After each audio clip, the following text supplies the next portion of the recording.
My dear friends, today I will be discussing about the diagnosis of constrictive pericarditis or how to diagnose constrictive pericarditis. Now, constrictive pericarditis means inflammation of pericardium as well as thickening and hardening and fibrosis of pericardium. And because of the chronic pericarditis or untreated pericarditis, if it remains for longer time or long time without any treatment or therapeutic intervention, it may convert or complicate to form constrictive pericarditis. And because of thickening or fibrosis of the pericardium, it constricts the heart, and which prevents the diastolic expansion of the heart during the diastolic phase of cardiac cycle. And because of that, there is decreased ventricular filling, decreased end-diastolic volume, and finally decrease in cardiac output. And if it persists for longer time, it may lead to diastolic heart failure. So constrictive pericarditis is one of the important curable risk factor for development of diastolic heart failure or diastolic dysfunction. Now there are many risk factors, as I already told: untreated pericarditis, chronic pericarditis, viral pericarditis, even post myocardial infarction or after cardiovascular surgery, it may complicate to form constrictive pericarditis. Now, proper diagnosis of constrictive pericarditis is very much essential so as to initiate the therapeutic intervention. So, we must know that there are two diseases which may confuse with, or we may confuse with, constrictive pericarditis. Number one is restrictive cardiomyopathy, because both restrictive cardiomyopathy and constrictive cardiomyopathy or constrictive pericarditis may lead to diastolic failure of heart. Restrictive cardiomyopathy also prevents the heart from diastolic expansion. So we may confuse with RCM or restrictive cardiomyopathy. Even sometimes constrictive pericarditis may be confused with cardiac tamponade, where there is excessive accumulation of fluid in the pericardial cavity, which may compromise the diastolic expansion of the heart. Now, that's why accurate diagnosis of constrictive pericarditis is very much important. So from the sign symptoms, we can help or we can diagnose constrictive pericarditis. So if the patient is presenting with chest pain, leg swelling, or some of the sign symptoms of diastolic failure, the shortness of breath, then we can keep it as a pre-diagnosis for constrictive pericarditis. Beside that, we can also do physical examination and look for Kussmaul sign as well as pericardial knock. So this pericardial knock and Kussmaul sign is two other important clinical features that can be obtained from physical examination, along with some sign symptoms like chest pain, shortness of breath, low grade fever, history of pericarditis, suffering from pericarditis in past few months or for a long time in case of recurrent pericarditis. So from the history, from the sign symptoms as well as physical examination, we can give a diagnosis of constrictive pericarditis. Beside that, we can also look for or go for chest X-ray. Chest X-ray can ultimately show if there is any calcification or not, because pericardial thickening or hardening or fibrosis may ultimately leads to pericardial calcification also. So pericardial calcification can be diagnosed by using chest X-ray, and also sometimes pleural effusion can be ruled out by chest X-ray also. So the pain is because of pleural effusion. We can also rule out that. If there is pericardial effusion also, we can see in chest X-ray also.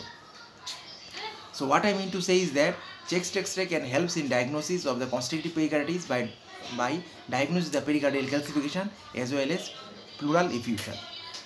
Besides, we have echocardiography also. In echocardiography, we can see the chamber volume, because in case of constrictive pericarditis, the chamber volume will be compromised because heart cannot undergo diastolic expansion. So we can go for seeing the ejection fraction or cardiac output or ventricular output, as well as the chamber volume or chamber motion at the time of diastole, because constrictive pericarditis mainly involve the diastolic or prevents the diastolic expansion of heart. So Diastolic chamber volume is very much important, and echocardiography can help in diagnosis of the cardiac chamber volume, as well as it also helps in focusing on the ventricular filling.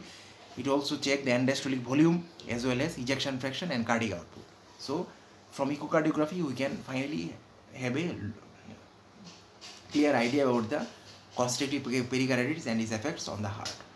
There is also CT scan as well as MRI. Chest CT or chest MRI can play an important role, or we can go for CT scan of the heart as well as cardiac MRI can see the pericardial calcification, if there is thickened or fibrous pericardium or not, and as well as they can rule out the chamber volume or diastolic. MRI can rule out the diastolic changes in case of constrictive pericarditis. So these are the various important imaging technology that can be used for diagnosis of constrictive pericarditis. Beside some blood tests like BNP, brain natriuretic peptide, can also help in diagnosis or differential diagnosis, or to rule out other diseases and help in proper diagnosis of constrictive pericarditis. So brain natriuretic peptide, if found in blood, it can also shows to present in restrictive cardiomyopathy. So we know that restrictive cardiomyopathy we may confuse with constrictive pericarditis. So if we go for blood brain natriuretic peptide and if it is found to be positive, then we can go for restrictive cardiomyopathy. But in case of constrictive pericarditis, the BNP test is negative. So from there we can help in finding the blood test results whether the disease RCM, that is restrictive cardiomyopathy, or constrictive cardiomyopathy or constrictive pericarditis. Besides, we can also go for cardiac catheterization. It also helps in finding out the chamber volume and diastolic filling of the chambers of the heart. So cardiac catheterization also can be used in some cases to see the or to help in diagnosis of the constrictive pericarditis. Beside, we can also go for physical examination where we can find out the Kussmaul sign as well as pericardial knock. So these are the clinical features of constrictive pericarditis, or what we obtain in physical examination, which help in diagnosis of constrictive pericarditis. So these are the various ways of diagnosis of constrictive pericarditis. The most we can start with clinical features, then past history or suffering from pericarditis, and clinical feature may show sign symptoms of some leg swelling, shortness of breath, chest pain, then history of low grade fever, as well as history of pericarditis in some patients, or history of heart attack, or various histories. So those history plays important role. At the same time, we can go for clinical physical examination like pericardial knock and Kussmaul sign can be found. Then we have chest X-ray where you can see the pericardial calcification, pleural effusion, pericardial effusion, thickening of the pericardium, and so on. Then we have echocardiography where we can see the chamber volume. We can see if there is any collection of fluid, pericardial effusion, or cardiac tamponade also. We can also see the ejection fraction, then diastolic and diastolic volume, etc. That will and those parameters will be affected in case of constrictive pericarditis. Besides, we have CT scan as well as MRI, which can also help in final diagnosis of constrictive pericarditis. So these are the various treatment modalities, very diagnostic modalities for diagnosis of constrictive pericarditis. Besides, we must know that constrictive pericarditis may complicate to heart failure, and we must know how to diagnose heart failure also by various tests like sign symptoms, then some clinical features, then X-ray, from echocardiography, knowing the ejection fraction. All those things also help in diagnosis of heart failure. And constrictive pericarditis may lead to one of the important type of heart failure known as diastolic heart failure. So constrictive pericarditis is a curable risk factor for heart failure, so that we should not forget.